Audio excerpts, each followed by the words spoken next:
Doctor Farhan کمبولی یہ بھی India سے پوچھتے ہیں، اگر میں آپریشن تھیٹرز میں آپریشن کر رہا ہوں اور اس حالت میں میری عصر یا مغرب کی نماز قضا ہو جائے تو کیا میں گناہ گار ہوں گا؟ آپریشن کے دوران نماز پڑھنے کا ٹائم نہیں ملتا تو ہم ڈاکٹرز کیا کریں؟ نماز قضا کرنا اسلام میں شرک کے بعد سب سے بڑا گناہ ہے، خوب سمجھ لیں۔ تو حتی الامکان آپ نے نماز کو بچانا ہے قضا ہونے سے۔ یہ ڈاکٹروں میں عام مسئلہ ہے کہ خاص طور پہ جو سرجن ہوتے ہیں نا، وہ کہتے ہیں بھائی ہم کیسے، ہم تو آپریشن کر رہے ہیں۔ تو دیکھیں، آپ موبائل میں اپلیکیشن ڈالیں اور اس میں نماز کے شروع کا ٹائم اور نماز کب ختم ہو رہی ہے یہ ٹائم آپ نوٹ کریں ڈیلی، کہ آج عصر کی نماز کا ٹائم اتنے بجے شروع ہو رہا ہے، اتنے بجے ختم ہو رہا ہے، مغرب کا ٹائم اتنے بجے شروع ہو رہا ہے، اتنے بجے ختم ہو رہا ہے، ظہر کا ٹائم اتنے بجے شروع ہو رہا ہے، اتنے بجے ختم ہو رہا ہے۔ تو نمازوں کے ٹائم اتنے لمبے لمبے ہوتے ہیں کہ اس میں آپ پہلے سے ٹائم کو مینیج کریں کہ بھائی میرے آپریشن کا یہ ٹائم ہے تو اس سے پہلے میں نماز پڑھ لوں، یا آپریشن اس ٹائم ختم ہو رہا ہے اس کے فوراً بعد میں نماز پڑھ لوں تو آپ کو اتنا ٹائم مل جائے گا۔ اور اس میں جو ہے یہ جو عصر کی نماز ہے نا، عصر کی نماز، اس میں آپ یہ شافعی وقت میں بھی پڑھ سکتے ہیں۔ یعنی اگر آپ کو یہ ہے کہ بھئی آپریشن کے دوران نماز ضائع ہونے کا خطرہ ہے تو مثل اول پہ پڑھ لیں۔ مثل اول کا مطلب کیا ہے کہ ہر چیز کا سایہ جب اتنا ہوتا ہے جتنی وہ چیز ہے،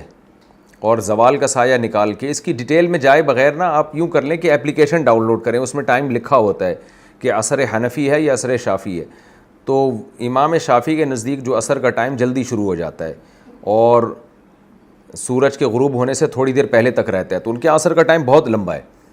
تو خود احناف میں اس پر بھی فتویٰ دیا گیا ہے، تو وہ یعنی فقہ حنفی کے خلاف بھی نہیں ہے، تو حدیثوں میں دونوں طرح ملتا ہے۔ تو اس لیے اس نماز قضا ہونے سے بہتر ہے کہ اس ٹائم پہ آپ نماز پڑھ لیں، یعنی جب ہر چیز کا سایہ ایک مثل ہو جائے۔ تو عصر جو شافعی ہے نا، وہ ٹائم کے مطابق آپ عصر پڑھیں گے تو بہت لمبا ٹائم مل جائے گا آپ کو۔ ایک بات یہ ہو گئی۔ دوسری بات یہ کہ ایسی مجبوری میں آپ دو نمازیں اکٹھی بھی کر سکتے ہیں، اس طور پر کہ آپ نے اپلیکیشن میں دیکھا بھئی ظہر کا ٹائم ختم ہو رہا ہے شافعی ٹائم کے مطابق 3:30 بجے، اور 3:30 بجے دوسرا عصر کا ٹائم شروع ہو رہا ہے۔ تو آپ نے کیا کیا؟ وضو کیا، آپ نے ظہر کی نماز 3:30 بجے سے 5 منٹ پہلے پڑھی، اور سلام پھرنے کے بعد 1 منٹ انتظار کیا اور عصر کی نماز کی نیت باندھ لی آپ نے، تاکہ دو نمازیں آپ کی اکٹھی ہو جائیں، کیونکہ آپ نے آپریشن کرنا ہے، ظاہر ہے وہ بھی ضروری ہے۔ اسی طرح مغرب عشاء میں بھی کر سکتے ہیں آپ۔ تو مغرب میں آپ نے یہ کیا کہ بھی مغرب کی نماز کو ڈیلے کیا، جب دیکھا کہ بھئی عشاء کا ٹائم شروع ہونے والا ہے تو مغرب اور عشاء اکٹھی پڑھ لی آپ نے۔ اکٹھی کا مطلب مغرب کے ٹائم پہ، اور ادھر سلام پھیرا آپ نے، عشاء کا ٹائم بھی شروع ہو گیا تو فوراً آپ نے عشاء پڑھ لی۔ تو ایسی مجبوری میں سفر ہو یا حضر ہو، بارش ہو یا بارش نہ ہو، اور بیماری ہو یا نہ ہو، تو مجبوری میں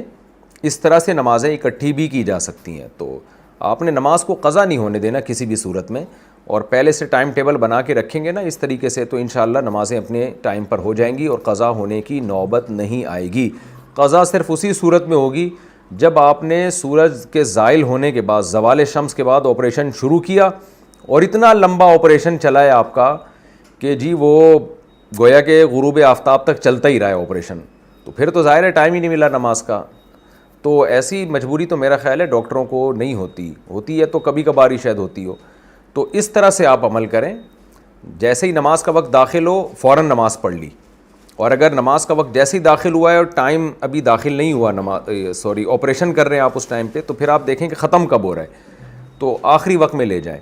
تو عصر میں آپ کو اختلاف سے فائدہ اٹھا سکتے ہیں، فقہا کے اختلاف سے، آپ مثل اول پہ بھی پڑھ سکتے ہیں، مثل ثانی پہ بھی پڑھ سکتے ہیں، یعنی حنفی وقت پہ بھی پڑھ سکتے ہیں، شافعی وقت پہ بھی پڑھ سکتے ہیں۔ تو عصر میں یہ گنجائش ہے آپ کے لیے، بلکہ جو بھی ضرورت مند ہوگا اس کے لیے بھی گنجائش ہے یہ۔ اور ظہر میں آپ مجبوری میں ڈیلے بھی کر سکتے ہیں، یعنی ظہر میں آپ وہ ٹائم لے لیں کہ تھوڑا سا اس کو ڈیلے کر دیں، یعنی جو شافعی وقت میں عصر کا ٹائم شروع ہوتا ہے لیکن امام ابو حنیفہ کے نزدیک ظہر کا ٹائم ختم نہیں ہوتا، تو آپ نے اس وقت تک مجبوری میں ظہر کو پڑھ سکتے ہیں آپ۔ یعنی جب جو ہندوستان اور پاکستان میں جس ٹائم پہ عصر پڑھی جاتی ہے نا، اس کے وقت شروع ہونے سے پہلے ظہر کو مجبوری میں ڈیلے کیا جا سکتا ہے، تو اس طرح سے آپ پڑھ سکتے ہیں۔ پھر بھی موقع نہ ملے آپ کو تو پھر ظاہر ہے جان بچانا ضروری ہے، تو ایسی صورت میں اگر قضا کریں گے نماز تو اللہ کی رحمت سے امید ہے انشاءاللہ گناہگار نہیں ہوں گے، کیونکہ اس کو تو کھلا چھوڑ کے نہیں جا سکتے نا۔ آپ نے آپریشن کیا، بندہ کھلا ہوا ہے، آپ نماز کی نیت باندھ لی، وہ بندہ کہہ رہا ہے بھائی میری یا تو مجھے ادھر ٹھکانے لگا یا ادھر کر، مجھے ایک طرف کر دے بھائی تو مجھے، تو تو جان بچانے کے لیے تو پھر جائز ہے آپ کے لیے نماز ایسی مجبوری میں چھوڑنا، لیکن وہ آخری درجہ ہے. حتی الامکان پوری کوشش کرنی ہے ٹائم ٹیبل بنا کے. یعنی میری بات ذرا لمبی ہو گئی، پیچیدہ بھی ہو گئی، تو آپ نے ٹائم کا پتہ ہونا چاہیے، نماز کا وقت داخل کب ہو رہا ہے اور ختم کب ہو رہا ہے. تو اس ٹائم کے حساب سے آپ نے 4 فرض ہی تو پڑھنے ہوتے ہیں نا، وضو پہلے سے کر کے رکھیں اور وہیں پہ نیت باندھ کے 4 فرض پڑھ لیں، تو اس میں کوئی اتنا بڑا مسئلہ